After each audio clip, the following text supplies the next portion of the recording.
Hello जय श्री कृष्ण દીકરાઓ good morning. ચલો આજના ગુરુ પૂર્ણિમાના શુભ દિવસે હું રાજુ સર ભગવાનને એવી પ્રાર્થના કરું છું કે આ કોરોનાના મહામારીના દિવસોમાં આપની અને આપના પરિવારજનોની ઈશ્વર સ્વાસ્થ્ય જાળવી રાખે।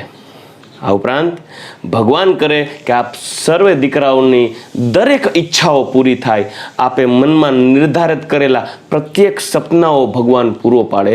અને ભગવાનને એક પ્રાર્થના કરીશ કે આવનારા દિવસોમાં અને ભવિષ્યમાં પણ હંમેશા અમે આપ સૌના હસતા ચહેરા જ જોઈ શકીએ એવી ભગવાન આપ સૌને આશીર્વાદ આપે। તો આજના દિવસે દીકરાઓ આપ સૌને બ્રિલિયન્ટ સ્કૂલના તમામ શિક્ષકો વતી ખરા અંતરમનથી આશીર્વાદ છે અમારા પ્રત્યેક ગુરુઓ તરફથી। અને ભગવાન આપ સૌની ઉત્તરોત્તર પ્રગતિ કરે અને આપ સૌની હેલ્થ જાળવી રાખે અને આપ સૌને ધીરજ પ્રદાન કરે એવી ભગવાનને ખરા મનથી પ્રાર્થના। ચાલો દીકરાઓ, હવે આપણે લાસ્ટ લેક્ચરની અંદર આપણે અભ્યાસ કરી ગયા હતા કક્ષકો વિશે અને કક્ષા વિશે। આજના દિવસે આપણે કક્ષા અને કક્ષકોનો ઉપયોગ કરી અને 1 થી 18 તત્વો સુધીની ઇલેક્ટ્રોન રચનાનો અભ્યાસ કરશું। આ ઇલેક્ટ્રોન રચનાનો અભ્યાસ કરીએ ને ત્યારબાદ આપણે સંકરણના ટોપિક તરફ આગળ વધી શકશું। સૌથી પહેલા દીકરાઓ લાસ્ટ લેક્ચરની અંદર આપણે કક્ષા અને કક્ષકો વિશે જોઈ ગયા હતા કે કોઈ પણ પરમાણુ હોય એ પરમાણુને મુખ્યત્વે 2 ભાગમાં વર્ગીકૃત કરી શકો, એક કેન્દ્ર અને કેન્દ્ર સિવાયનો ભાગ કે જેને આપણે કક્ષા કહીએ છીએ, બરાબર ને।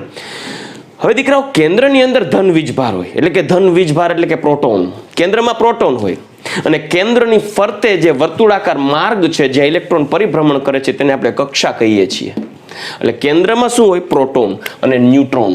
તો કેન્દ્રમાં પ્રોટોન હોય અને એક ન્યુટ્રોન હોય, જેમાં પ્રોટોન છે એ ધન વીજભારિત ભાગ છે, ન્યુટ્રોન છે એ ન્યુટ્રલ છે। જ્યારે કક્ષામાં ઇલેક્ટ્રોન સમાયેલા હોય છે અને આ ઇલેક્ટ્રોન વાસ્તવમાં કક્ષાની અંદર તો હોય ના ન કહી શકાય, પણ કક્ષાની અંદર કક્ષકોમાં એની હાજરી હોય છે। આ કક્ષકોને દીકરાઓ એના આકારને આધારે મુખ્યત્વે 4 ભાગમાં આપણે વર્ગીકૃત કરેલા હતા, યાદ કરો। એક એસ પ્રકાર, જેમને નામ પણ આપેલું હતું, યાદ કરો, શાર્પ, બરાબર। એસ, પી પ્રકાર, ડી પ્રકાર ડિફ્યુઝ જેને આપણે કીધું હતું, બરાબર, અને એફ પ્રકાર જેને આપણે ફંડામેન્ટલ, ટૂંકમાં એસ, પી, ડી, એફ આવી 4 પ્રકારની કક્ષકોમાં આપણે કક્ષકોને વર્ગીકૃત કરી ગયા હતા, યાદ કરો। એસ એટલે ગોળાકાર, એક જ પ્રકારની કક્ષક, યાદ કીધું તું, યાદ કરો કે ભાઈ ગોળ કક્ષક છે એસ, મતલબ એનો છેડો ન હોય, છેડો ન હોય મતલબ એની કોઈ દિશા તમે કહી ન શકો, કેમ કે ગોળાકારમાં રહેલો સમગ્ર એસ કક્ષકનું મેગ્નેટિક ફિલ્ડ છે દરેક દિશામાં એક સમાન રીતે સમમિતીય રીતે વહેંચાયેલું હોય। જ્યારે પી પ્રકારની 3 કક્ષકો હતી, કઈ કઈ? પી એક્સ, પી વાય અને પી ઝેડ, યાદ કરો દીકરાઓ, પી એક્સ, પી વાય અને પી ઝેડ। હું એ લખીશ છતાં પણ એસ પ્રકારની એક જ કક્ષક એસ, પી પ્રકારની 3 કક્ષક કઈ કઈ? P X, P Y, P Z. D પ્રકારની કુલ 5 કક્ષકો છે, કઈ કઈ? તો કે D X Y, D Y Z, D Z X, D X square dash Y square અને ડી ઝેડ સ્ક્વેર। દીકરાઓ આવી જ રીતે એફ પ્રકારની કુલ 7 કક્ષકો છે, એ પણ આપની સમક્ષ રજૂ કરું છું। F X cube, F Y cube, F Z cube, F X square, Y square dash Z square, F Z square, X square dash Y square, F Y square, Z square dash X square અને F X Y Z. આવી કુલ 1 2 3 4 5 6 અને 7 total આવી 7 કક્ષકો F પ્રકારની કક્ષકો હોય। દીકરાઓ એક બાબતને મગજમાં રાખજો, કોઈ પણ કક્ષકમાં જ્યારે ઇલેક્ટ્રોન ઉમેરવામાં આવે ને, સાંભળજો, હવે જે આપણે આગળ વધીએ છીએ ને દીકરાઓ, એ તમારા જૂના ધોરણોની અંદર નાના ધોરણમાં અમુક કીધેલી વાતો હમણાં તમારી સામે ક્લિયર થશે, સાંભળજો। હકીકતમાં કોઈ પણ પરમાણુમાં ઇલેક્ટ્રોન આપણે કહીએ છીએ, આપણે જે થિયરી બનાવીએ છીએ એ પ્રમાણે ઇલેક્ટ્રોન નથી ઉમેરાતો।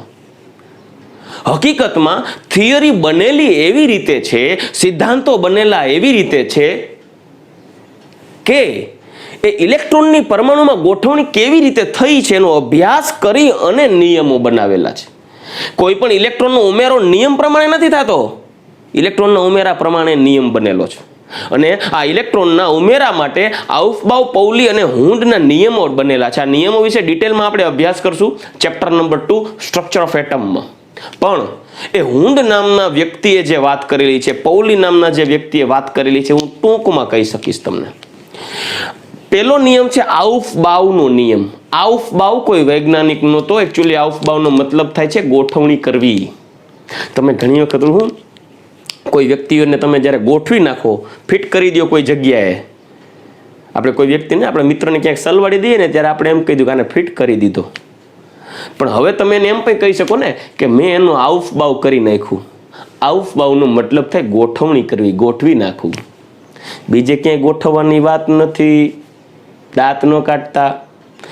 ગોઠવણી કરવી મતલબ એરેન્જ કરવું, એરેન્જમેન્ટ કરવું.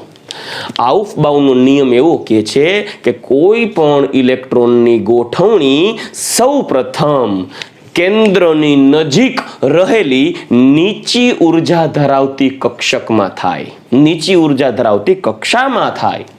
ત્યારે જ્યારે નીચી ઉર્જાની કક્ષક ઇલેક્ટ્રોનથી ભરાઈ જાય, નીચી ઉર્જાવાળી કક્ષા ઇલેક્ટ્રોનથી ભરાઈ જાય, ત્યાર પછી જ ઊંચા શક્તિ સ્તર એટલે ઊંચા ઉર્જા ધરાવતી કક્ષક અથવા કક્ષાઓમાં ઇલેક્ટ્રોનનો ઉમેરો થાય. આથી આઉફબાઉનો નિયમ છે એ એવું કહે છે કે સૌ પહેલા નીચી ઉર્જા હોય ને એવી કક્ષકો ભરજો ને ત્યાર પછી ભરાઈ જાય પછી ઊંચી ઉર્જા ધરાવતી કક્ષકોમાં ઇલેક્ટ્રોનને ગોઠવજો. હકીકત એ પ્રમાણે આપણે લખવાના, બાકી જે નિયમ બનાવેલા છે, નિયમ તો ઇલેક્ટ્રોનની ગોઠવણી જોઈને પછી બનાવ્યા છે અને હવે આપણે ઇલેક્ટ્રોન જોઈ નથી શકતા એટલે આપણે કેને માનવાનું? નિયમને. એ નિયમ કે છે એ પ્રમાણે, નિયમ પ્રમાણે તમે ઇલેક્ટ્રોનની ગોઠવણી કરતા જાઓ એટલે હકીકતમાં જે ઇલેક્ટ્રોનની ગોઠવણી છે એ તમારી ગોઠવણી સાચી પડે. સમજાઈ ગયું? ઇલેક્ટ્રોનની ગોઠવણી જેવી હોય તેવો અભ્યાસને આધારે એક નિયમો બનાવેલા છે. હવે આપણે મતલબ કે વિદ્યાર્થીએ એ નિયમને આધીન રહી અને કોઈ પણ પરમાણુની ઇલેક્ટ્રોનની ગોઠવણી લખવાની. આથી એ ઇલેક્ટ્રોનની ગોઠવણી નિયમોને આધીન રહીને તમે કરો એટલે એ ઇલેક્ટ્રોનની ગોઠવણી જે રિયાલિટીમાં છે એ સાચી પડે. હવે આઉફબાવે એવું કીધું કે નીચા ઉર્જા ધરાવતા એટલે કે નીચી શક્તિ સ્તરમાં ઓછી ઉર્જા હોય એવી કક્ષકોમાં ઇલેક્ટ્રોનનો ઉમેરો થાય ને પછી કક્ષકો ભરાઈ જાય પછી બીજી કક્ષકમાં ઇલેક્ટ્રોન ઉમેરવાનું. ત્યાંથી પ્રશ્ન એવો થાય કે સર કોઈ પણ કક્ષકમાં વધુમાં વધુ કેટલા ઇલેક્ટ્રોન ભરી શકો? કેમ કે આઉફબાઉનો નિયમ શું કહે છે કે કોઈ પણ કક્ષક જેમાં ઉર્જા સૌથી ઓછી હોય ને એમાં પહેલા ઇલેક્ટ્રોન ઉમેરો, પછી ત્યારબાદ ભરાઈ જાય પછી બીજી કક્ષકોમાં ઇલેક્ટ્રોનને જવા દો. સમજાઈ ગયું? પણ મુદ્દો તો એ છે ને, પણ એ ભરતા તો જઈએ એક કક્ષકમાં વધીને કેટલા ઇલેક્ટ્રોન સમાય, રાઈટ? તો એનો જવાબ એવો છે દીકરો, સાંભળજો, અને એનો જવાબ છે ને પૌલીઝ એક્સક્લુઝન લો, મતલબ પૌલીનો નિયમ. સાંભળજો, પૌલીનો નિયમ છે. પૌલી નામના વ્યક્તિ એવું કીધું છે કે કોઈ પણ માન્ય કક્ષકમાં વધુમાં વધુ 2 ઇલેક્ટ્રોન સમાય, ત્રીજો ઇલેક્ટ્રોન સમાવી શકાતો નથી. જોજો આ શબ્દ હું કહું છું ને એ પૌલીના એક્ઝેક્ટ વર્ડ નથી હો. પૌલીએ કીધેલી વાત આવી છે, સાંભળજો, કે કોઈ પણ પરમાણુમાં રહેલા કોઈ પણ ઇલેક્ટ્રોન ના ચારેય ક્વોન્ટમાંક સમાન હોતા નથી. આવું પૌલી કહી ગયો. સાંભળજો, કોઈ પણ પરમાણુમાં રહેલા કોઈ પણ ઇલેક્ટ્રોનના ચારેય ક્વોન્ટમાંક સમાન હોતા નથી. ચારેય ક્વોન્ટમાંક. ચારેય ક્વોન્ટમાંક શું છે? મુખ્ય ક્વોન્ટમાંક, સ્પિન ક્વોન્ટમ, મુખ્ય ક્વોન્ટમાંક, કોણીય વેગમાન ક્વોન્ટમાંક, ચુંબકીય ક્વોન્ટમાંક, સ્પિન ક્વોન્ટમાંક. આવા 4 ક્વોન્ટમાંક છે. ધીરજના ફળ મીઠા હોય. આ 4 ક્વોન્ટમાંક આપણે ફુટુરેમાં ભણશું, ફ્યુચરમાં, FUTURE, ફ્યુચરમાં ભણશું એ સ્ટ્રક્ચર ઓફ એટમમાં. એટલે એ પૌલીના નિયમમાં હું ડિટેલમાં નથી જતો, પણ પૌલીએ જે વાત કીધી છે ને એને તમે સમજી શકો ને એ વાતને એવી ભાષામાં રૂપાંતરિત કરી તમારી સામે રજૂ કરી મેં. આજે હું સ્ટેટમેન્ટ બોલું છું જે પૌલીએ કીધું છે, મેં નથી કીધું. પૌલી નામના વ્યક્તિએ જે વિધાન આપેલ છે કે કોઈ પણ પરમાણુની અંદર જે ઇલેક્ટ્રોન રહેલા હોય એ ઇલેક્ટ્રોનના ચારેય ક્વોન્ટમાંક સમાન ન હોય, પણ એ વિધાનને સમજવા માટે તમારે આ નિયમોને ડિટેલમાં અભ્યાસ કરવો પડે, 4 ક્વોન્ટમાંક ભણવા પડે, એના માટે બીજું ચેપ્ટર ભણવું પડે. એના વિશે આપણે બીજા ચેપ્ટરમાં ચર્ચા કરશું. પણ એ પૌલીને જે વાત કીધેલી છે, વાતને ટૂંકમાં તમારી સામે રજૂ કરું ને તો એ છે કે કોઈ પણ કક્ષકમાં, સાંભળજો, કોઈ પણ એક કક્ષકમાં વધુમાં વધુ 2 ઇલેક્ટ્રોન સમાય, ત્રીજો ઇલેક્ટ્રોન નહીં સમાય. એની આ વાત જે કીધી ને એનું ટૂંકમાં સાર આવો થાય. હુંડે શું કીધું ને એ પછી વાત, હુંડને મૂકો સાઈડમાં. ચાલો, આ પૌલી અને આઉફબાઉના નિયમને પકડીને ચાલીએ. હુંડની વાત હમણાં પછી આગળ જરૂર પડશે ત્યારે કહેવાય ને, જરૂર પડે એમ લેતું જવાય, એક યારે ભેગું ન કરી લેવાય. હવે કોઈ પણ કક્ષકમાં વધુમાં વધુ 2 ઇલેક્ટ્રોન સમાય.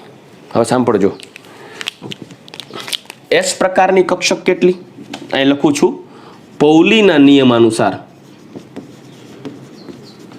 મુજબ કોઈ પણ એક કક્ષકમાં વધુમાં વધુ 2 ઇલેક્ટ્રોન સમાય. વધુમાં વધુ 2 ઇલેક્ટ્રોન સમાય. તો હવે S પ્રકારની કક્ષકની સંખ્યા કેટલી જોજો? 1. તો આમાં કેટલા ઇલેક્ટ્રોન સમાડી શકો? 2. એટલે S પ્રકારની કક્ષકમાં કેટલા ઇલેક્ટ્રોન સમાય? S પ્રકારની કક્ષકમાં કેટલા ઇલેક્ટ્રોન સમાવી શકશો દીકરાઓ? વધુમાં વધુ 2 ઇલેક્ટ્રોન. P પ્રકારની કક્ષકમાં જો 2 ઇલેક્ટ્રોન આમાં, 2 ઇલેક્ટ્રોન આમાં, 2 ઇલેક્ટ્રોન આમાં, કેમ કે P પ્રકારની કુલ 3 કક્ષકો છે, PX, PY અને PZ. એટલે PX, PY અને PZ. આ ત્રણેય કક્ષકોને ભેગી કરો ને તો ત્રણેયમાં બબે એકમાં 2 ઇલેક્ટ્રોન સમાય. લાંબી ટૂંકી 12.5. એકમાં 2 ઇલેક્ટ્રોન સમાય. કોને કીધું? પૌલીએ. ક્યાંથી કીધું, કેમ કીધું, 4 ક્વોન્ટમ શું છે એ મગજ મારી અત્યારે આપણે કરવાની જરૂર નથી. રેડી? એ આપણે ડિટેલમાં યોગ્ય સમયે જોશું. ધીરજ રાખો દીકરાઓ. હું તમને જેમ જેમ કહેતો જાઉં એટલું જ ગ્રહણ કરતા જાઓ. ધીમે ધીમે બધું હું આવરી લઈશ. મોજ કરો, અભી હમ જિંદા હે. બરાબર? ચાલો, એક કક્ષકમાં વધુમાં વધુ 2 ઇલેક્ટ્રોન સમાય તો P પ્રકારની કક્ષકમાં કુલ કેટલા ઇલેક્ટ્રોન સમાય? P પ્રકારની કુલ 3 કક્ષક હોય, PX, PY, PZ. તો PX માં 2, PY માં 2, PZ માં 2. ટોટલ P પ્રકારની કક્ષકમાં કુલ 6 ઇલેક્ટ્રોન સમાય. D પ્રકારની કક્ષકમાં કુલ 5 કક્ષકો છે. D પ્રકારમાં DXY, DYZ, DZX, DX2, DY2, DZ2. Total 2 electron આમાં, 2 આમાં, 2 આમાં, 2 આમાં, 2 આમાં, આમાં ટોટલ 10 ઇલેક્ટ્રોન થાય. ગણી લો, 5 દુ ને 10. આથી D પ્રકારની કક્ષકોમાં વધીને કુલ 10 ઇલેક્ટ્રોન સમાય. સાંભળજો, S પ્રકારની કક્ષકમાં S પ્રકારની કક્ષક હોય એની અંદર S પ્રકારની કક્ષકોમાં 2 ઇલેક્ટ્રોન, P પ્રકારની કક્ષકોમાં 6 ઇલેક્ટ્રોન, D પ્રકારની કક્ષકોમાં 10 ઇલેક્ટ્રોન. અને દીકરા આપ જોઈ શકો છો F પ્રકારની કુલ 7 કક્ષકો હોવાથી સાતેયમાં 2 ઇલેક્ટ્રોન નાખો તો 7 દુ ને 14. ટોટલ 14 ઇલેક્ટ્રોન સમાય F પ્રકારની કક્ષકમાં. રેડી? આથી જોઈ શકો છો P પ્રકારમાં કુલ 2 ઇલેક્ટ્રોન, S પ્રકારમાં કુલ 2 ઇલેક્ટ્રોન, P પ્રકારમાં કુલ 6 ઇલેક્ટ્રોન સમાય, D પ્રકારમાં કુલ 10 ઇલેક્ટ્રોન સમાય, F પ્રકારમાં કુલ 14 ઇલેક્ટ્રોન સમાય. ચાલો, આ પૌલી નામના વ્યક્તિએ આ વાત કરી. આના ઉપરથી એક વાત કરું, સાંભળજો. પૌલી નામના વ્યક્તિએ જ્યારે આ નિયમ બનાવ્યો છે કે એક કક્ષકમાં વધુમાં વધુ 2 ઇલેક્ટ્રોન સમાય,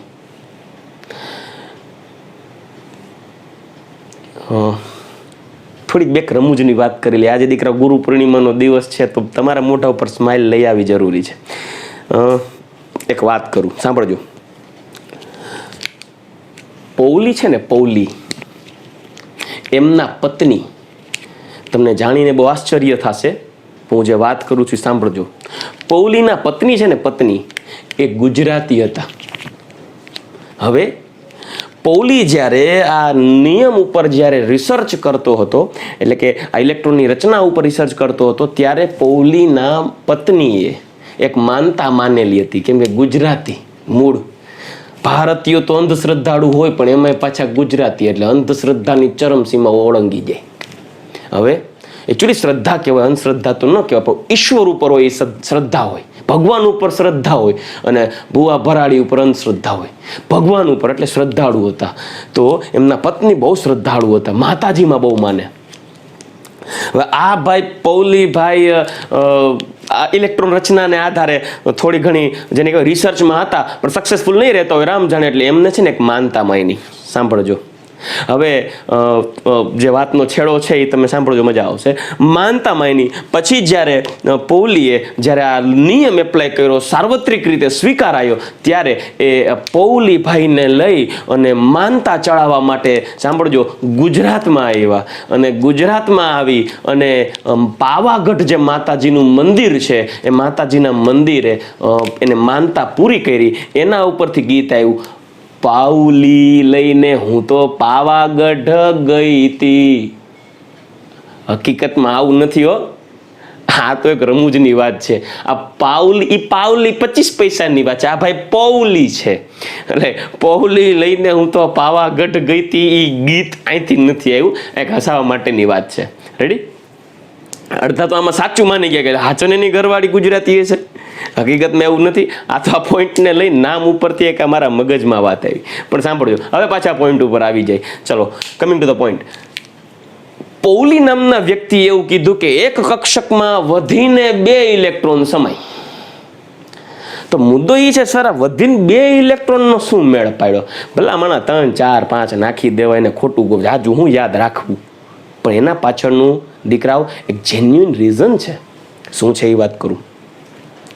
માની લ્યો કે ચાલો ઇલેક્ટ્રોન ને દીકરાઓ, વાસ્તવમાં ઇલેક્ટ્રોન છે ને 2 પ્રકારના ભ્રમણ ધરાવે. સાંભળજો, હું પેલા ઈશારો કરું. તમે સૂર્ય સૌરમંડળની પ્રણાલીની વાત કરો, સૂર્ય અને પૃથ્વી આ 2 હોય તો પૃથ્વી તમે સાંભળ્યું છે ને સૂર્યની ફરતે શું કરે છે? ભ્રમણ, રિવોલ્યુશન અરાઉન્ડ ધ સન. પૃથ્વી છે સૂર્યની ફરતે ભ્રમણ કરે છે. 2 પ્રકારના ભ્રમણ કર્યો, એક સ્પિન અને એક રિવોલ્યુશન. હા, સ્પિન અને રિવોલ્યુશન. ધરી ભ્રમણ અને પરિભ્રમણ. ધરી ભ્રમણ, પરિભ્રમણ. ધરી પરી. આ પરીનું નામ સાંભળીને રાજી ન થાવ. આ બજરંગ દળો બધા દાંત નહીં કાઢતા. પરી એટલે ફરતેની વાત છે. તમે ક્યાંક પાછા સ્વર્ગમાં વયા જાઓ. પરી, ધરી ભ્રમણ અને પરિભ્રમણ. પૃથ્વીની ફરતે સૂર્યની ફરતે જેમ પૃથ્વી ધરી ભ્રમણ ને પરિભ્રમણ કરે છે ને, એ જ રીતે ઇલેક્ટ્રોન પણ કેન્દ્રની ફરતે ધરી ભ્રમણ અને પરિભ્રમણ કર્યો. ધરી ભ્રમણ એટલે સાંભળજો, ધરી ભ્રમણ એટલે સ્પિન. ઇલેક્ટ્રોન આમાં સ્પિન કરતો હોય પોતાની ધરી ઉપર, અને અહીંયા જો આ કેન્દ્ર હોય તો આ ઇલેક્ટ્રોન આ રીતે ફરતો હોય. આને કહેવાય પરિભ્રમણ. ધરી ભ્રમણ કરતો જાય, પરિભ્રમણ કરતો જાય, ધરીભ્રમણ પરિભ્રમણ. પણ એ જે પરિભ્રમણ આમ ભલે કરતો હોય, ધરીભ્રમણ આમ પણ કરી શકતો હોય અને ધરીભ્રમણ આમ પણ કરી શકતો હોય. તો આને જો ક્લોકવાઇઝ રોટેશન કહું તો આને એન્ટી ક્લોકવાઇઝ રોટેશન કહું. એટલે સાંભળજો, આ ઇલેક્ટ્રોનની વાત આવે ત્યારે હું જો આને કહું કેન્દ્રની ફરતેનો જે વિસ્તાર છે, વર્તુળાકાર માર્ગ, જેને આપણે શું કહેતા હતા દીકરાઓ? કક્ષા. શું છે? કક્ષા. અને ઇલેક્ટ્રોન અહીંયા દોરું ને દીકરાઓ, ઇલેક્ટ્રોન. તો આ ઇલેક્ટ્રોન છે ને આ ડાયરેક્શનમાં ધારો કે પરિભ્રમણ કરે, તો જો ઇલેક્ટ્રોનની ધરી આ હોય, માની લઈએ આ ધરી હોય ને, તો ઇલેક્ટ્રોન આ રીતે ધરી ભ્રમણ પણ કરતો હોય. આ ધરી ભ્રમણને આધારે મુખ્યત્વે 2 ભાગ હોય. એક ક્લોકવાઇઝ એટલે કે સમઘડી, અને એક એન્ટી ક્લોકવાઇઝ એટલે કે વિષમ ઘડી. સમઘડી, વિષમ ઘડી એટલે હરખી ઘડિયાળ ને નોખી ઘડિયાળ નહીં હો, પોતાના મગજ ન વાપરતા બહુ. સમઘડી એટલે કે ઘડિયાળમાં જે કાંટા જે દિશામાં ફરતા હોય એ દિશામાં સ્પિન, અને વિષમ ઘડી એટલે ઘડિયાળના કાંટાની વિરુદ્ધ દિશામાં. ક્લોકવાઇઝ ઓર એન્ટી ક્લોકવાઇઝ મતલબ ઇલેક્ટ્રોનના 2 પ્રકારની ધરી ભ્રમણ હોય, સ્પિન, એક ક્લોકવાઇઝ ને એક એન્ટી ક્લોકવાઇઝ. બીજી વાત, ઇલેક્ટ્રોન જ્યારે કેન્દ્રની ફરતે ફરતો હોય, સાંભળજો, અને સ્પિન બતાવતો ઇલેક્ટ્રોન, તો મેં પહેલા કીધું કે વીજભારિત કણ છે. જેમ્સ મેક્સવેલની વાત કરી ગયા હતા કે જ્યારે કોઈ વીજભારિત કણ છે પ્રવેગિત થાય ત્યારે તેની આજુબાજુ વીજ ચુંબકીય ક્ષેત્ર ઉત્પન્ન કરે, મેગ્નેટિક ફિલ્ડ ડેવલપ કરશે. આથી જો કોઈ ઇલેક્ટ્રોન છે એ ક્લોકવાઇઝ ફરતો હોય ત્યારે એનું જે ચુંબકીય ક્ષેત્ર ઉત્પન્ન થાય. તો બીજો સાંભળજો, માનો કે એક ઇલેક્ટ્રોન અહીંયા લખું છું અને એ આ ડાયરેક્શનમાં ફરે છે, આ ડાયરેક્શનમાં ક્લોકવાઇઝ બતાવે છે, આ ધરી છે. તો બીજો ઇલેક્ટ્રોન માનો આ ધરીની ફરતે એન્ટી ક્લોકવાઇઝ ફરે. સાંભળજો, આને કહું સમઘડી, ઇલેક્ટ્રોનનું સ્પિન, સ્પિન, આ સ્પિન, અને આને કહું વિષમ ઘડી. તો જ્યારે આ માનો કે સમઘડી દિશામાં ફરતો હોય ત્યારે એનું મેગ્નેટિક ફિલ્ડ તેને લંબ સ્વરૂપે ગોઠવાયેલું. લંબ સ્વરૂપે એટલે માનો કે મેગ્નેટિક ફિલ્ડ આ ડાયરેક્શનમાં હોય. સમજાઈ ગયું? આ રીતે.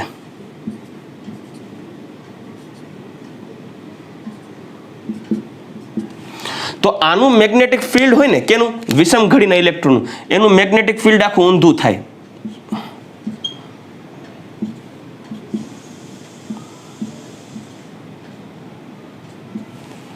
મતલબ કે બંને ઇલેક્ટ્રોનના ચુંબકીય ક્ષેત્ર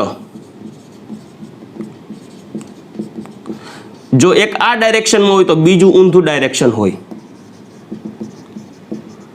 મતલબ કે એક ઇલેક્ટ્રોનનું જે સ્પિન હોય એના કરતા બીજા ઇલેક્ટ્રોનનો સ્પિન વિપરીત હોય ને, સાંભળજો, ઊંધું સ્પિન હોય ને, મેગ્નેટિક ફિલ્ડ ઊંધું હોય ને, સ્પિન ઊંધું હોય ને, ઇલેક્ટ્રોનનું જે રોટેશન સ્પિન છે એ સમઘડી અને વિષમ ઘડી બે નોખા નોખા હોય, અલગ અલગ હોય, ત્યારે તેના ચુંબકીય ક્ષેત્ર પણ વ્યસ્ત જ હોય, વિપરીત હોય.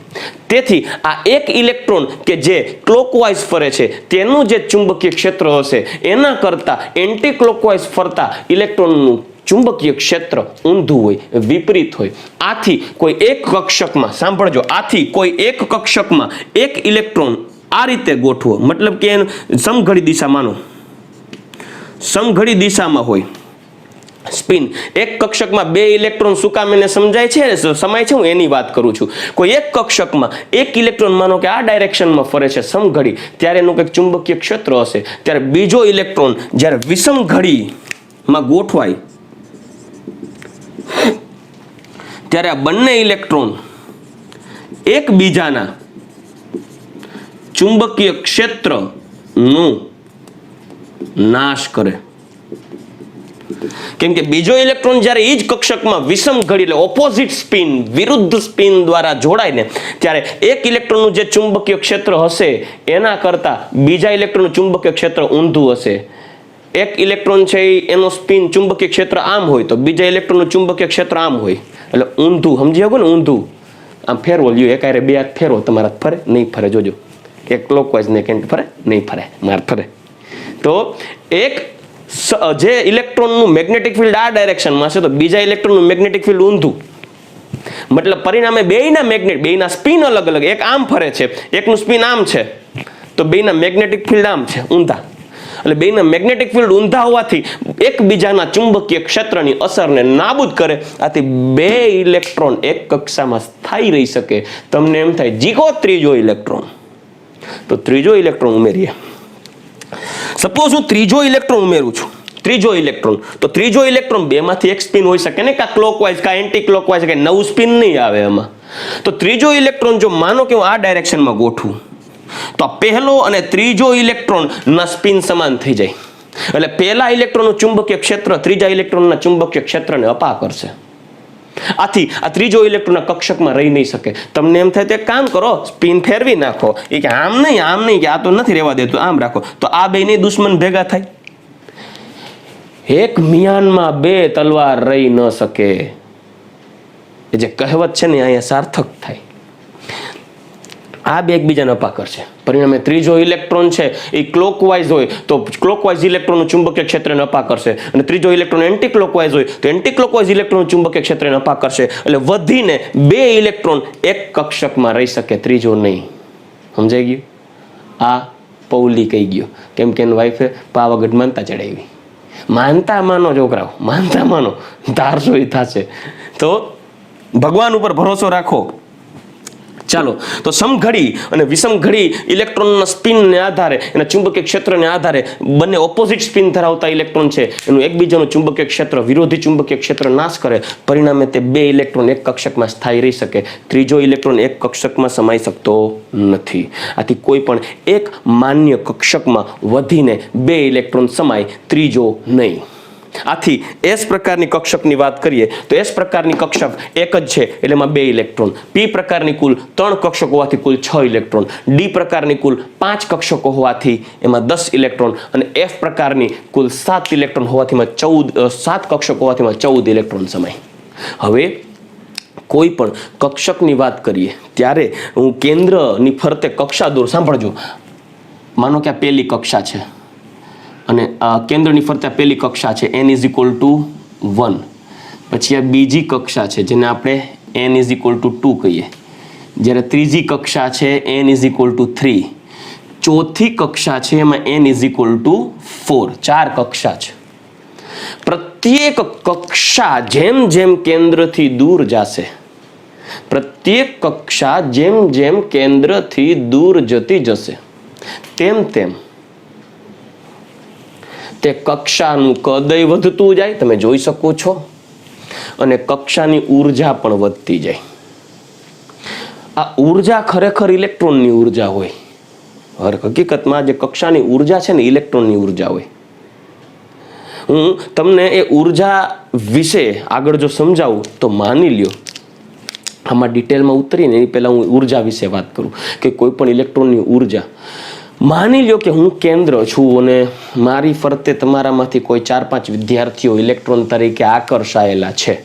હવે હું એમ કહી દઉં કે ભાઈ હું કેન્દ્ર છું અને ચાલો રાજુ સર અહીંયા ઊભા છે, રાજુ સર છે. હવે આ રાજુ સર કોઈ એક વ્યક્તિને અહીંયા પકડીને બેઠા છે, બીજા વ્યક્તિને પકડીને બેઠા છે જે વ્યક્તિનું ડિસ્ટન્સ રાજુ સરથી દૂર છે. ત્રીજો વ્યક્તિ એવો છે કે રાજુ સરથી આટલો દૂર છે, પકડીને બેઠા છે રાજુ સર, દોરીથી બાંધ્યા છે. જ્યારે ચોથો વ્યક્તિ તો છેક અહીંયા છે, રાજુ સર એને આકર્ષેલો જ નથી. હવે આ 4 વ્યક્તિઓ પૈકી કયો વ્યક્તિ એવો હશે કે જે રાજુ સર ની આજુબાજુ ગોઠવાયેલો તો છે જ, આજુબાજુમાં છે તો ખરા, પણ એ વ્યક્તિની ઉર્જા ઓછી હશે. મતલબ એ રાજુ સરના બંધારણથી એવો જકડાયેલો છે, પોતાના સ્થાનેથી ચલિત જ ન થઈ શકે, ન દૂર જઈ શકે, નહીં બહુ ગતિ ઉર્જા ધરાવતો હોય. એવો કયો ઇલેક્ટ્રોન હશે? પહેલો, બીજો, ત્રીજો કે ચોથો? તો આપ સૌ જાણો છો કે તમને કોઈ નજીકથી પકડીને કાટલો પકડીને ઊભો રાખી દે પછી તમે હલી નહીં શકો. પણ જેમ એ વ્યક્તિ એ આકર્ષણથી જેમ દૂર જશે તેમ તેમ તે જેને કહે ને અવ્યવસ્થિતતા તેની વધી જાય, એને જેને કહે ને વાયડા એ વધતી જાય, હખણો ના રહે. જેમ દૂર જાય ને એમ હખણો ના રહે. પહેલી બેન્ચે બેસેલો વિદ્યાર્થી અને છેલ્લી બેન્ચે બેસેલો વિદ્યાર્થી, તમે વિચારો સાહેબની બીકે છાનમૂનો કયો બેસે? આડાઅવળો જરાય નહીં થાય એવો કયો વિદ્યાર્થી હોય? છેલ્લી બેન્ચ વાળો, પહેલી બેન્ચ વાળો? એ તો બહુ વ્યવસ્થિત તમે જવાબ દઈ શકશો, પહેલી બેન્ચ વાળો. કેમ કે સરની બીકે આમ છાનમૂનો મૂંગા મહાદેવની જેમ બેઠો રહેશે. જ્યારે છેલ્લી બેન્ચ વાળો એ હું કે ખબર પડે તને? આ રાજુ સર મંડાણા હે, જોને તને ખબર પડે કે નહીં? આવી રીતે વાત કરે. મતલબ કે પહેલી અને છેલ્લી બેન્ચના વિદ્યાર્થીઓની જ્યારે વાત કરવામાં આવે ત્યારે પહેલી બેન્ચનો વિદ્યાર્થી કેન્દ્ર બાજુ વધારે આકર્ષાયેલો હોય છેલ્લી બેન્ચ કરતા. આથી પહેલી બેન્ચના વિદ્યાર્થીની ઉર્જા ઓછી હોય કેમ કે એ આકર્ષાયેલો છે, મૂવમેન્ટ કરી શકતો નથી. જ્યારે છેલ્લી બેન્ચનો જે વિદ્યાર્થી છે એનું આકર્ષણ ઓછું હશે એટલે તેનું મૂવમેન્ટ છે એ તેનું મૂવમેન્ટ વધારે થશે, તેનું મૂવમેન્ટ વધારે થશે. રેડી? તો હું એમ કહી શકીશ કે આની ઉર્જા ઓછી છે, પછી ઉર્જા વધે. ચોથી કક્ષા ત્રીજો ઇલેક્ટ્રોન સૌથી વધુ ઉર્જા એટલે કે વધુ ઉર્જા ધરાવે, આની ઉર્જા વધારે હોય. કેમ? રાજુ સરે એને ઓછા આકર્ષણથી પકડેલો હશે ને, કેમ કે રાજુ સરથી દૂર હોય તો એ ત્યાં ઠેકડા મારી શકે, પણ આ તો નજીકથી પકડીને બેઠો છું, એને હલે તો ખરા. જ્યારે આનું હલનચલન વધી જશે, આનું હલનચલન વધી જશે, જ્યારે આ ઇલેક્ટ્રોન તમે જુઓ તો આ ચોથો ઇલેક્ટ્રોન છે ને એ તમે જો રાજુ સરથી આકર્ષાયેલો જ નથી. મતલબ આ તો ત્યાં મન પડે એમ ઠેકડા મારતો હશે ને, એની ગતિ ઉર્જા તોડી નાખી હોય, ઠેકડા મારે. રાજુ સર ક્યાં એને કહી હગે એમ છે? કઈ કોઈના આકર્ષણમાં નથી, મતલબ તેની ઉર્જા મહત્તમ હોય. આથી સમજાય છે જેમ કોઈ વ્યક્તિ કેન્દ્રની નજીકથી આકર્ષાયેલો હશે ને તેમ તેની ઉર્જા ઓછી હશે, અને દૂર હશે તેમ તેની ઉર્જા વધારે હશે. આ જ વસ્તુ ઇલેક્ટ્રોનમાં એપ્લાય કરો, એમાં રાજુ સાહેબ એટલે કેન્દ્ર થઈ જાય. માનો કે કોઈ ઇલેક્ટ્રોન છે અહીંયા છે, અનંત અંતર જેને કહેવાય, અનંત અંતર. આ ઇલેક્ટ્રોન અનંત અંતરે છે. હવે આ ઇલેક્ટ્રોન માટે પોસિબિલિટીઝ વિચારીએ, સાંભળજો. અનંત અંતરે છે કોઈ એક ઇલેક્ટ્રોન, આ મહત્તમ ઉર્જા ધરાવતો હોય, કેમ કે એની ગતિ ઉર્જા સૌથી વધારે હોય, જોરદાર ઉર્જા હોય એની, સૌથી મેક્સિમમ. કોઈ પણ ઇલેક્ટ્રોનની મેક્સિમમ, તમને કોઈ પ્રશ્ન પૂછે દીકરાઓ કે કોઈ પણ ઇલેક્ટ્રોનની સૌથી વધુમાં વધુ ઉર્જા ક્યાં હોય, સમજી લેવાનું સર એ કે જ્યારે એ ઇલેક્ટ્રોન ઉપર કોઈ પણ પ્રકારનું આકર્ષણ જ ન હોય ત્યારે ઇલેક્ટ્રોનની ઉર્જા સૌથી વધારે હોય. ક્યારે એ ઇલેક્ટ્રોન ઉપર આકર્ષણ ન હોય? જ્યારે કેન્દ્રથી બહુ દૂર જાય, બહુ દૂર, બહુ દૂર, બહુ દૂર, બહુ દૂર, એટલે અનંત અંતર. જ્યારે ઇલેક્ટ્રોન અનંત અંતરે હોય ત્યારે ઇલેક્ટ્રોનની એનર્જી સૌથી વધારે હોય. તો એ ઇલેક્ટ્રોન માની લો કે અત્યારે મેક્સિમમ એનર્જી ધરાવે છે. હવે એ ઇલેક્ટ્રોનને આકર્ષવા માટે 3 પોસિબિલિટી, સાંભળજો. એ ઇલેક્ટ્રોન આકર્ષાઈને અહીંયા આવી ગયો કક્ષા નંબર 3માં. ક્યાં આવ્યો? કક્ષા નંબર 3માં. પણ જેમ જેમ એ આકર્ષાય અને કેન્દ્રની નજીક આવતો જશે, અને એ ઇલેક્ટ્રોન જ્યારે અહીંયા આવશે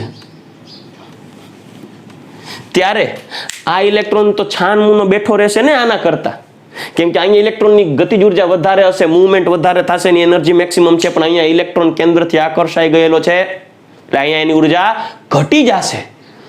વળી પ્રશ્ન, સર તમે ગોળી પાવ છો, આગલા લેક્ચરમાં એવું કહી ગયા હતા કે વિશ્વમાં ઉર્જાનો જથ્થો અચળ હોય, એનું એક સ્વરૂપમાંથી બીજા સ્વરૂપમાં રૂપાંતર થાય, પણ સર્જન કે વિનાશ શક્ય નથી. ઉર્જા સંરક્ષણનો નિયમ જૂના ધોરણોમાં પણ ભણી ગયા છો. વાત સાચી. વિશ્વમાં ઉર્જાનો જથ્થો અચળ છે, મતલબ ઉર્જાનું એક સ્વરૂપમાંથી બીજા સ્વરૂપમાં રૂપાંતર થાય પણ સર્જન કે વિનાશ શક્ય નથી. Means quantity of energy remain constant in a universe. It never destroy, neither destroy nor form which convert one form to another form. મતલબ કે ઉર્જાનો જથ્થો અચળ હોય, એનું સર્જન કે વિનાશ શક્ય નથી, એનું એક સ્વરૂપમાંથી બીજા સ્વરૂપમાં રૂપાંતર થાય.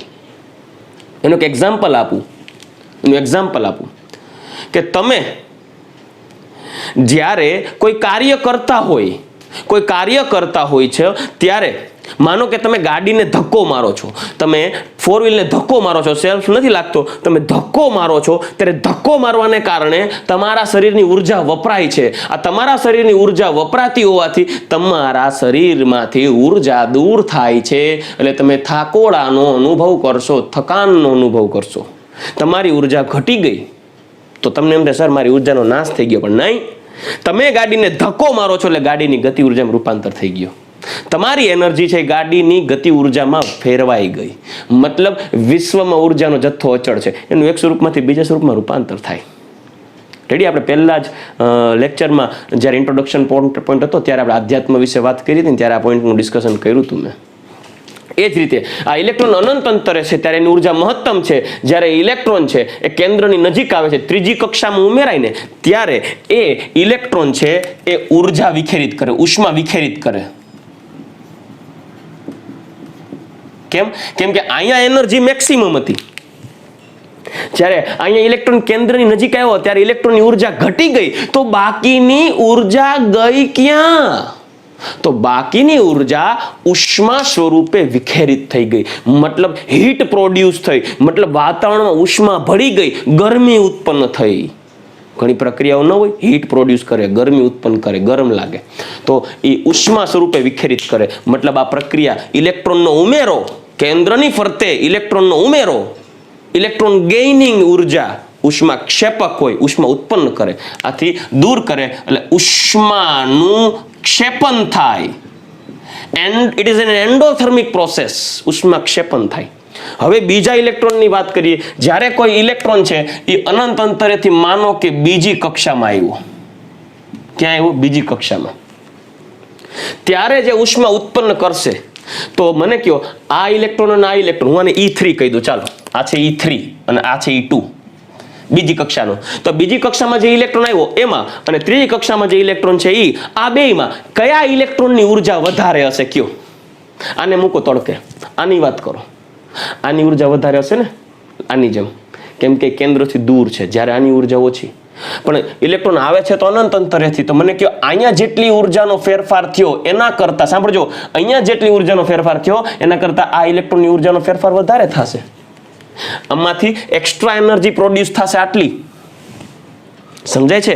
આથી જ્યારે અનંત અંતરથી ઇલેક્ટ્રોન છે બીજી કક્ષામાં આવશે ત્યારે એ બીજી કક્ષામાં આવતો ઇલેક્ટ્રોન કેન્દ્રની વધુ નજીકથી આકર્ષાશે. આથી આ ઇલેક્ટ્રોનની ઉર્જા હજી ઓછી રહેશે કેના કરતા? ત્રીજા ઇલેક્ટ્રોન કે જે ત્રીજી કક્ષામાં છે. આથી આ ઇલેક્ટ્રોન વધુ ઉર્જા ઉષ્મા ઉત્પન્ન કરશે. હીટ એટલે ઉષ્મા પ્રોડ્યુસ કરશે. જ્યારે એ ઇલેક્ટ્રોન, ત્રીજી વાત કરીએ, જ્યારે એ ઇલેક્ટ્રોન છે એ ઇલેક્ટ્રોન સીધો આવે છે પહેલી કક્ષામાં E1, ત્યારે કેન્દ્રની વધુ નજીકથી આવે છે. સોરી,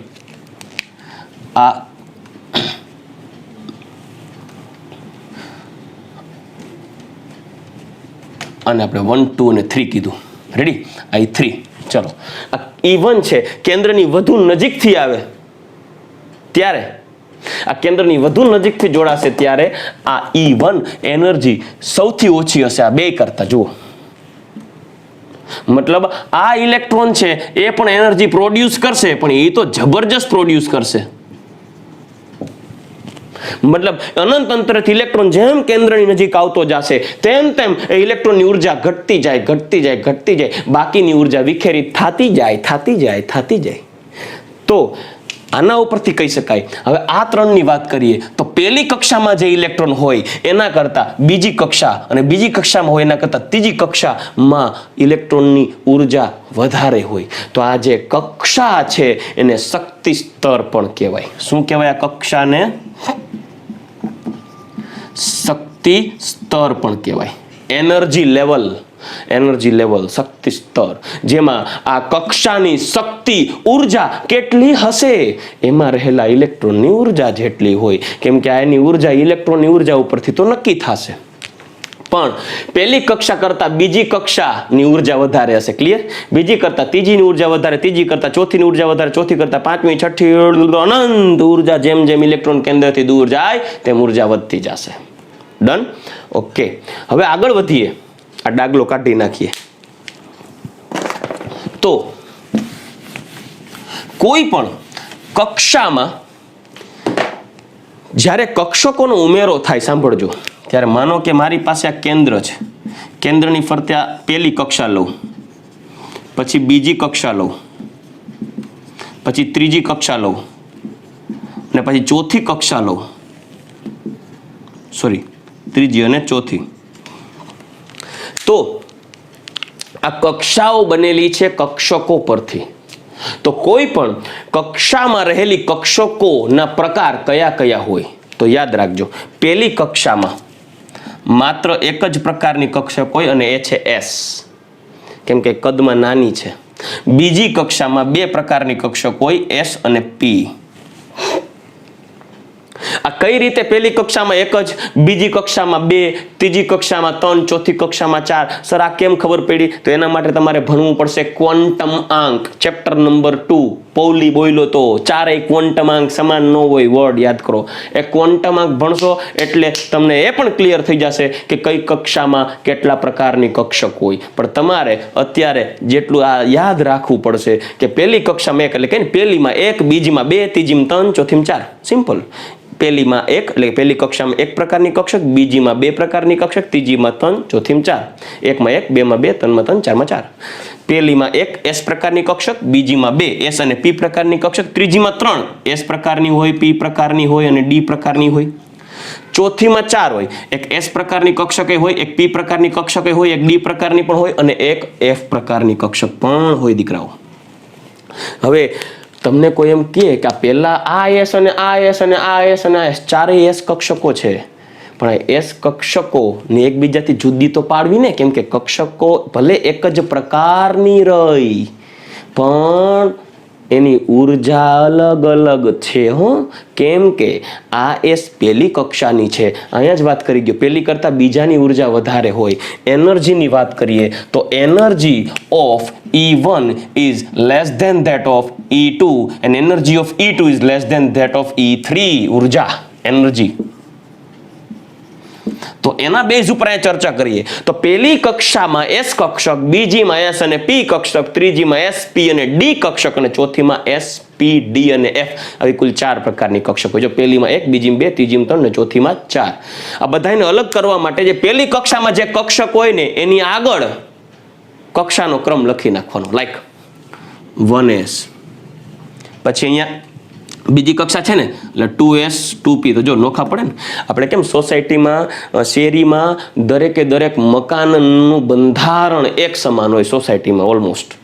હવે તમને કોઈ સોસાયટીમાં તમને કોઈ એડ્રેસ આપે કે એ ભાઈ કાંઈ નહીં, તારે મારી સોસાયટીમાં આવવાનું અને શેરીમાં પહેલું મકાન, કોર્નરનું પહેલું મકાન મારું, તો એ વ્યક્તિ જ્યારે તમારી સોસાયટીમાં આવે તો શું તમારું ઘર ગોતી શકે?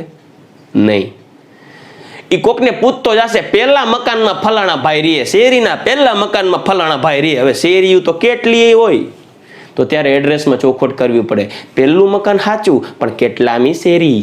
એસ પ્રકારની કક્ષકમાં ઇલેક્ટ્રોન છે પણ ચોખવટ કરવી પડે એ એસ પ્રકારની કક્ષક કઈ કક્ષાની? પહેલી કક્ષાની, બીજી કક્ષાની, ત્રીજી કક્ષાની, ચોથી કક્ષાની, કઈ પ્રકારની કક્ષાની એસ કક્ષક? મતલબ તમારે આ બધી કક્ષકો જે પ્રકાર છે એ કઈ કક્ષામાં છે ઇન્ડિકેટ કરવું પડે. આથી અહીંયા કરીશ 3s 3p 3d, ત્યારબાદ 4s 4p 4d 4f. હવે કોઈ પણ કક્ષામાં, માન્ય કક્ષામાં વધીને કેટલા ઇલેક્ટ્રોન સમાય એ જોઈએ. જોવો, એકવાર યાદ હોય તો મેં તમને પહેલા મેં કીધું હતું કે કોઈ પણ એક કક્ષામાં વધુમાં વધુ કેટલા ઇલેક્ટ્રોન સમાઈ શકે? 2n² જેટલા. 2n² જેટલા. જોઈએ ચાલો કઈ રીતે. પહેલી કક્ષામાં કયા પ્રકારની કક્ષક છે? s. હવે s પ્રકારની કક્ષકમાં વધુમાં વધુ તમે કેટલા ઇલેક્ટ્રોન સમાળી શકશો? 2. કેમ કે s પ્રકારની કુલ એક જ કક્ષક હોય. આથી એમાં વધુમાં વધુ તમે સમાવી શકશો 2 ઇલેક્ટ્રોન. તો આની અંદર પહેલી કક્ષામાં વધુમાં વધુ 2 ઇલેક્ટ્રોન સમાય.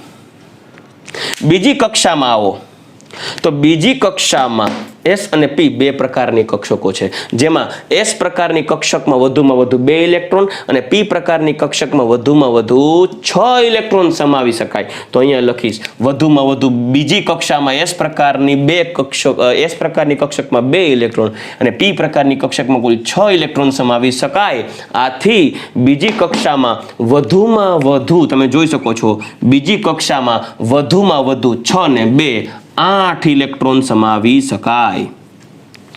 ત્રીજી કક્ષાની વાત કરીએ તો ત્રીજી કક્ષામાં s પ્રકારમાં વધુમાં વધુ 2 ઇલેક્ટ્રોન સમાવી શકાય કક્ષકમાં, p પ્રકારની કક્ષકમાં વધુમાં વધુ 6 ઇલેક્ટ્રોન સમાવી શકાય અને d પ્રકારની કક્ષકમાં વધુમાં વધુ 10 ઇલેક્ટ્રોન સમાવી શકાય. તો હું અહીંયા લખીશ 10 ઇલેક્ટ્રોન. તો ટોટલ ત્રીજી કક્ષામાં કુલ કેટલા ઇલેક્ટ્રોન સમાવી શકાય? 2, 6, 8, 10, 18. તો ત્રીજી કક્ષામાં ટોટલ 18 ઇલેક્ટ્રોન સમાઈ શકે. કેટલા ઇલેક્ટ્રોન સમાઈ શકે? 18. ચોથી કક્ષાની વાત કરીએ તો s પ્રકારની કક્ષકમાં વધુમાં વધુ 2 ઇલેક્ટ્રોન, p પ્રકારની કક્ષકમાં વધુમાં વધુ 6 ઇલેક્ટ્રોન, d પ્રકારની કક્ષકમાં વધુમાં વધુ 10 ઇલેક્ટ્રોન અને f પ્રકારની કક્ષકમાં લખી દીધા છે વધુમાં વધુ 14 ઇલેક્ટ્રોન. કઈ રીતે સમાના તમને બધું ડિટેલમાં કહી ગયું. એક કક્ષકમાં 2 ઇલેક્ટ્રોન, f પ્રકારની 7 કક્ષક એટલે 7 દુ ને 14 ઇલેક્ટ્રોન. ટોટલ ચોથી કક્ષામાં વધુમાં વધુ કેટલા ઇલેક્ટ્રોન સમાય? 2, 6, 10, 14. સરવાળો કરો 32, 32 ઇલેક્ટ્રોન્સ. એનો મતલબ એમ કે જો આંકડો જો 2, 8, 18, 32. તમે નાના ધોરણમાં અભ્યાસ કરી ગયા હતા આંકડા વિશે કે પહેલી કક્ષામાં 2 ઇલેક્ટ્રોન સમાય, બીજીમાં 8, બીજીમાં 8, ત્રીજામાં 18, ચોથીમાં 32. ક્યાંથી આવ્યું? તો કે યાદ રાખી લેવાનું. હકીકતમાં અહીંથી આવ્યું છે આ બધું. આ આંકડો સમજાવવા માટે 2, 8, 18, 32 તમને ક્લિયર કરાવવા માટે આટલા દિવસથી ગધા મજૂરી કરી છે આપણે. આ કક્ષા શું, કક્ષક શું એનો ઓલ ઓફ ધેટ. પણ આઈ હોપ કે તમે સમજી ગયા હશો. આને આધારે આ ક્લિયર કરી શકાય કે પહેલી કક્ષામાં વધીને 2 ઇલેક્ટ્રોન સમાય, બીજીમાં 8, ત્રીજીમાં 18 અને ચોથીમાં 32. હવે સમજાઈ ગયું ક્યાંથી આંકડો આવ્યો? પણ છતાંય તમારે જો ક્લિયર કરવું હોય કે કોઈ પણ એક કક્ષામાં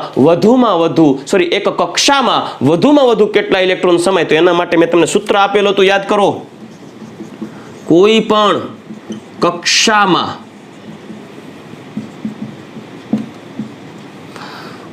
વધુમાં વધુ 2n સ્ક્વેર જેટલા ઇલેક્ટ્રોન સમાય, જ્યાં n એટલે કક્ષાનો ક્રમ. તો જુઓ, આ શોર્ટકટ છે, આ બધું ટૂંકમાં યાદ રાખી લેવું તો 2n સ્ક્વેર. પહેલી કક્ષા n બરાબર 1, તો 1 નો વર્ગ 1 એટલે 2 એકુ 2. બીજી કક્ષા 2 નો વર્ગ 4, તો 4 × 2 8. ત્રીજી કક્ષા એટલે 3 નો વર્ગ 9 દુ ને 18. ચોથી કક્ષા ચોકે 16 દુ 32. ક્લિયર? હવે તમને એમ થાય સર આ 2p 3p આ બધાની ગોઠવણી કેવી રીતે થાય, તો સાંભળજો. પહેલા હું s કક્ષકની વાત કરું તો જ્યારે દીકરાઓ હું તમને હવે આ કક્ષકોની ગોઠવણી કેવી રીતે થાય ને હું એના વિશે ટૂંકમાં સમજાવું ને ત્યાર પછી આપણે નેક્સ્ટ ટોપિકને આપણે કન્ટિન્યુ કરશું. ચાલો દીકરાઓ, હવે મારે તમને જે પોઈન્ટ સમજાવવો છે કે ઘણા વિદ્યાર્થીઓના માઇન્ડમાં કોઈ એવા પ્રશ્નો હોય કે કોઈ કક્ષકો છે લાઈક px py pz, તો 2px 3px 4px 2py 3py 4py આ બધા કોઈ જગ્યાએ સ્પર્શે નહીં. જો સાંભળજો દીકરાઓ, આ બધું છે મેગ્નેટિક ફિલ્ડ છે, ચુંબકીય ક્ષેત્ર. એ ચુંબકીય ક્ષેત્ર એકબીજાને અપાકર્ષતા હોય જો સમાન દિશામાં હોય તો, એટલે એની ગોઠવણી જ કંઈક એવી રીતે થઈ હોય કે તેની ગોઠવણીને કારણે તેમની વચ્ચે કંઈક ચોક્કસ અંતર જળવાઈ રહેતું હોય અને અપાકર્ષણ ન્યૂનતમ હોય. કઈ રીતે ગોઠવાય એની વાત કરું. સૌથી પહેલા ત્રિપરિમાણીય એસ કક્ષકની વાત કરીએ તો આ એક 1s છે, જે ગોળાકાર ત્રિપરિમાણીય દરેક દિશામાં x અને y અને z ત્રણેય દિશામાં એક સમાન રીતે વહેંચાયેલું છે. હવે એ 1s ની ફરતે, આ 1s હોય ને તો એની ફરતે આખું 2s આવી જાય. અમે લાસ્ટ લેક્ચરની અંદર મેં તમને એની ઇમેજ પણ બતાવેલી હતી. 1s કરતાં 2s મોટું હોય કદમાં, એટલે 1s કરતાં 2s છે તો 2s છે ને 1s ની ફરતે આખું હોય. મતલબ એક મોટો બોલ હોય એની અંદર એક નાનો બોલ હોય સેન્ટરમાં, એની જેમ તમે જોઈ શકો છો. અંદર 1s હોય ને પણ આખાઈને કવર કરી દીધું હોય મેગ્નેટિક ફિલ્ડને. કેના મેગ્નેટિક ફિલ્ડ? એક 2s છે. એ જ રીતે 2px હોય તો 2px, માનો કે 2px નો શેપ આવો છે ડમ્બેલ, આ છે 2px. તો 2px માં દીકરાઓ કેવું હોય સાંભળજો ખાસ. આ 2px માં જે સેન્ટર હોય ને, સેન્ટર ત્યાં મેગ્નેટિક ફિલ્ડ 0 થઈ જાય, કેમ કે સેન્ટર એટલે કેન્દ્રની અંદર તો ઇલેક્ટ્રોન હોય નહીં, એટલે આ એરિયામાં ઇલેક્ટ્રોન હશે નહીં. અને આ જે 2px ના ઇલેક્ટ્રોન હશે ને અહીંયા ફરતા હશે, આટલામાં 2px ના ઇલેક્ટ્રોન આટલામાં ફરતા હોય. હવે 3px હોય એ તો x ડાયરેક્શનમાં હોય, પણ 3px નો જે લોબ હોય, લોબ એટલે એક સાઈડનો ફુગો જે ભાગ છે ને એ લોબ, ડમ્બેલનો એક લોબ હોય ને 2px કરતા મોટો, એટલે 3px નું એરેન્જમેન્ટ આવું થાય. જોજો,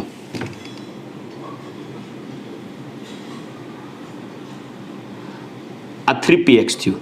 તો જુઓ, આ 3px અને 2px નું જોઈનિંગ એક જ જગ્યાએ દેખાય તમને. ક્યાં? કેન્દ્રમાં. અને કેન્દ્રમાં ક્યાં મેગ્નેટિક ફિલ્ડ હોય, ત્યાં તો ઇલેક્ટ્રોન જ નથી હોતો, બાકી ક્યાં એકબીજાને સ્પર્શે જ નહીં, જોઈ શકો છો. અને આ જે 3px ના ઇલેક્ટ્રોન હોય ને, આ છે 3px ના ઇલેક્ટ્રોન હોય ને, એ 3px ના ઇલેક્ટ્રોન આટલા એરિયામાં જ બતાવતો, આ જ એરિયામાં 3px ના ઇલેક્ટ્રોન રહેતા હોય. હું તમને અલગ અલગ કલરથી બતાવું છું, એનો મતલબ એવું ન વિચારતા કે ઇલેક્ટ્રોનના કલર એ અલગ હોય. ઇલેક્ટ્રોનના કલર બલર એવું ના હોય, આ તો તમે સમજી શકો. એટલે પછી માનો કે 4px ની વાત કરીએ તો 4px માનો કે જો હોય તો એ x ડાયરેક્શનમાં જ હોય, પણ 3px કરતા સાઇઝમાં મોટી હોય, આ 4px થાય. અને 4px માં રહેલા જેટલા ઇલેક્ટ્રોન હોય ને એ 3p અને 2px માં ના હોય, એ ખાલી આટલા જ એરિયામાં જોવા મળતા હોય. એનું મેગ્નેટિક ફિલ્ડ આ એરિયામાં જ થયેલું હોય. એવી રીતે dxy માં એવું જ થાય. dxy નું એક્ઝામ્પલ આપું. માનો કે x અને y અક્ષ ઉપર 3dxy નો એક આવો ડમ્બેલ છે, આ ડાયરેક્શનમાં 3dxy. તો 4dxy આ જ સમતલમાં આવી રીતે ગોઠવાયેલું હોય.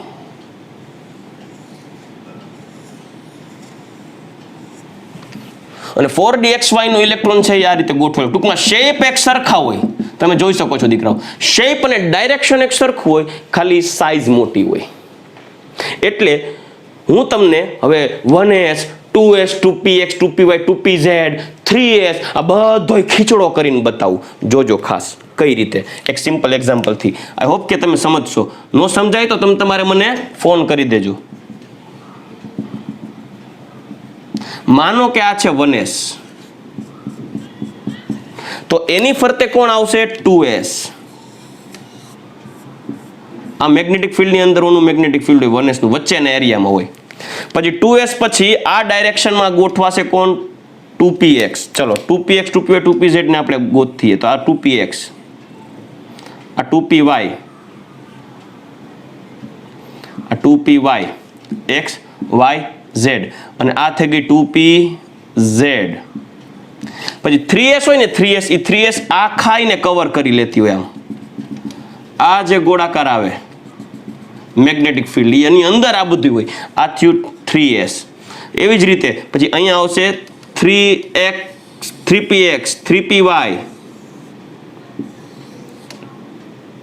અને 3pz. આવો ખીચડો થઈ જાય. પણ એ એકચ્યુઅલી આ બધું જ્યારે ભેગું થાય ત્યારે તમને આખું ગોળાકાર જ દેખાય. એટલે નાના ધોરણમાં તમે અભ્યાસ કરી ગયા, કેન્દ્રની ફરતે ગોળાકાર કક્ષા હોય. એ કેમ કે આ બધો ખીચડો ભેગો થાય એટલે તમને આખું એક સ્ફિયર જ દેખાય, ગોળાકાર મેગ્નેટિક ફિલ્ડ જ લાગે. દેખાય નહીં, સોરી, અનુભવ થાય. દેખાતું કાંઈ નથી. ઇલેક્ટ્રોન દેખાતું નથી. આ બધી હાઇપોથેટિકલ વાતો છે, સ્વીકૃત કરેલી. રેડી? તો આ રીતે કક્ષકોનું એરેન્જમેન્ટ થયેલું હોય. હવે બહુ ડિટેલમાં જવાની કોઈ જરૂર નથી. આપણે જેને કહેવાય ને કે એક રોટલી ખાવાની જરૂર હતી, એને બદલે આપણે 2 બાજરાના રોટલા દાબી ગયા. આટલું બધું જોઈ ગયા. હવે હાઇબ્રિડાઇઝેશનનો અભ્યાસ કરીએ એટલે 110% ગેરંટી સાથે કહી શકું છું, તમને મોજ આવશે ભણવાની, ઇઝીલી સમજાઈ જશે. રેડી? તો ઓકે, આ પોઈન્ટ પછી હું તમને એક નાનકડો એક પોઈન્ટ કહેવા માંગીશ અને આપણો આ લેક્ચર પછી પૂરું કરશું કે દીકરાઓ ઉર્જાની વાત કરીને ઉર્જા, ત્યારે 1s કરતા પેલી કક્ષા 1 કરતા કક્ષા 2 ની ઉર્જા વધારે હોય અને કક્ષા 2 કરતા કક્ષા 3 ની ઉર્જા હોય. એઝ ઇટ ઇઝ 3 કરતા 4 ની ઉર્જા વધારે હોય, 4 કરતા 5 ની ઉર્જા વધારે હોય. પરંતુ જ્યારે કક્ષકોની વાત આવે ત્યારે સાંભળજો, આ કક્ષકોમાં 1s કરતા 2s ની ઉર્જા વધારે હોય અને 2s કરતા 2px બરાબર 2py બરાબર 2pz ની ઉર્જા વધારે સરખી હોય. આ 3 ની ઉર્જા સરખી એટલે હશે કેમ કે આ ત્રણેય, યાદ કરો કેવું કીધું તું, ડીજનરેટ, સમાન ઉર્જા અને સમાન આકાર. આ ત્રણેયની ઉર્જા સમાન હોય. કા? કેમ કે આ ડીજનરેટ કક્ષકો છે. જ્યારે આ 2 કક્ષકો એક જ કક્ષાની છે એટલે આ બેયની ઉર્જા, અહીંયા ઉર્જાનો તફાવત મોટો. સાંભળજો, આ ઉર્જાનો તફાવત મોટો. 1s કરતા 2s ની ઉર્જા મોટી હોય, પણ 2s અને 2px 2py 2pz આ બંને વચ્ચે ઉર્જાનો તફાવત ઓછો હોય. ઓછો તફાવત એટલે 2s કરતા 2px 2py 2pz ની ઉર્જા વધારે પણ નહીં જેવી. ફોર એક્ઝામ્પલ, એક એક્ઝામ્પલ આપું. કોઈ એક વ્યક્તિ પાસે 500 રૂપિયા છે. આ એક વ્યક્તિ પાસે 500 રૂપિયા છે, રૂપિયાની ઉર્જા કહું. આ વ્યક્તિ પાસે 500 રૂપિયા છે, આ વ્યક્તિ પાસે 1000 રૂપિયા છે. તો આ વ્યક્તિ કરતા આ વ્યક્તિ પાસે રૂપિયા વધારે છે, ઘણા વધારે છે. પણ આ વ્યક્તિઓ પાસે 1015 રૂપિયા છે. તો આની પાસે 500 રૂપિયા, આની પાસે 1000 રૂપિયા અને આની પાસે 1015. તો એમ કહી શકાય ને 1015 વાળો 1000 રૂપિયા કરતા વધારે રૂપિયા ધરાવે છે. પણ બે વચ્ચે રૂપિયાનો તફાવત ઓછો, ખાલી 15 રૂપિયાની વધારે છે, જ્યારે આના કરતા આની ઉર્જા વધારે છે. સમજાઈ ગયું? આ એક્ઝામ્પલ ઉપર તમને કહેવા માંગુ છું. તમને એમ થશે સર આટલું બધું કરાવ્યા પછી આ ઉર્જાની આવી કા વાતો કરી? એનું કંઈક રીઝન છે. હાઇબ્રિડાઇઝેશનમાં મારે આનો ઉલ્લેખ કરવો છે. હું સંકરણ તમને આના બેઝ ઉપર જ સમજાવવાનો છું. એટલે દીકરાઓ, નેક્સ્ટ લેક્ચરની અંદર આપણે કાર્બન તત્વની ઇલેક્ટ્રોન રચના, 1 થી 18 તત્વોની ઇલેક્ટ્રોન રચના ફટાફટ જોઈ અને હાઇબ્રિડાઇઝેશનની શરૂઆત કરી દેશું. ચલો રેડી? અને આપણે નેક્સ્ટ લેક્ચરની અંદર સંકરણનો ટોપિક ચાલુ થશે. તો દીકરાઓ આ આપણે પોઈન્ટનો અભ્યાસ કરી ગયા છીએ. કક્ષકોને આધારે કઈ કક્ષામાં કેટલી કક્ષકો હોય અને કેટલા ઇલેક્ટ્રોન સમાઈ શકે. હવે નેક્સ્ટ લેક્ચરમાં એ ઇલેક્ટ્રોનની ગોઠવણી અને હાઇબ્રિડાઇઝેશન જોશું. ચલો ready? Okay, good bye, take care, જય શ્રી કૃષ્ણ દીકરાઓ.